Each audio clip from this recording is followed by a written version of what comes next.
पत्नी आजाराने त्रस्त, तिला वाचवण्यासाठी पतीची धडपड.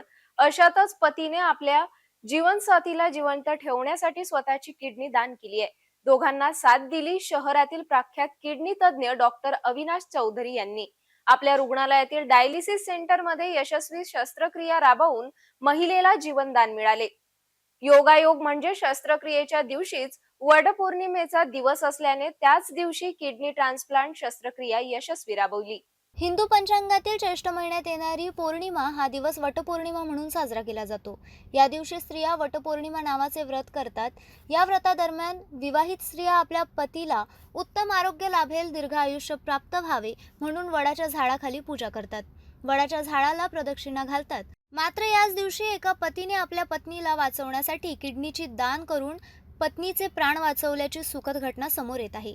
यवतमाळ राहणारं दाम्पत्य डायलिसिस करिता खापर्डे बगीचा स्थित संकल्प हॉस्पिटलचे संचालक डॉक्टर अविनाश चौधरी यांच्यासोबत 6 महिन्यापूर्वी संपर्क साधला. 45 वर्षीय महिला किडनी आरोग्याने ग्रस्त होत्या. परिवारात व्यवसाय करणारे 54 वर्षीय पती आणि इंजिनियर असलेली पत्नीसह एक मुलगा एक मुलगी आहे. या दरम्यान पतीने आपल्या जीवनसाथीला वाचवण्यासाठी स्वतः किडनी दान करण्याचा निर्णय घेतला. पतीने पत्नीला स्वतःची किडनी दान देऊन नवीन जन्म दिल्याचा भास होऊन दोघांचा डॉक्टर चौधरी यांनी आणि इतर कर्मचाऱ्यांनी डायलिसिस सेंटरमध्ये पुनर्विवाह लावून आगळा वेगळा कार्यक्रमाचे पती पत्नी भाऊक होऊन डॉक्टर चौधरीसह संपूर्ण रुग्णालय कर्मचाऱ्याचे आभार मानले आहे. ही ट्रान्सप्लांट प्रक्रिया 4 महिन्यात आटोपली आणि 8 दिवसांपूर्वी किडनी तज्ञ डॉक्टर अविनाश चौधरी यांनी किडनी ट्रान्सप्लांट केले. ही शस्त्रक्रिया करीत असताना तो दिवस वटसावित्री पौर्णिमेचा दिवस होता.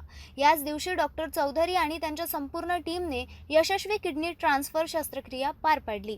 सर्व व्यवस्थित झाल्याने पती आणि पत्नीने रुग्णालयात प्रवेश केला असता नवऱ्याने आपल्या बायकोला किडनी देऊन तिला सुंदर पुनर्जन्म दिला म्हणून डॉक्टर अविनाश चौधरी यांनी पती आणि पत्नीचा परत एकदा पुन्हा विवाह करायला पाहिजे असं समजून ज्या दिवशी शस्त्रक्रिया राबवली त्याच दिवशी वटसावित्री पौर्णिमेचा दिवस होता म्हणून आपल्या रुग्णालयातच दोघांना आमंत्रित करून त्यांचा पुनर्विवाह लावण्याचा कार्यक्रम आयोजित करण्यात आला.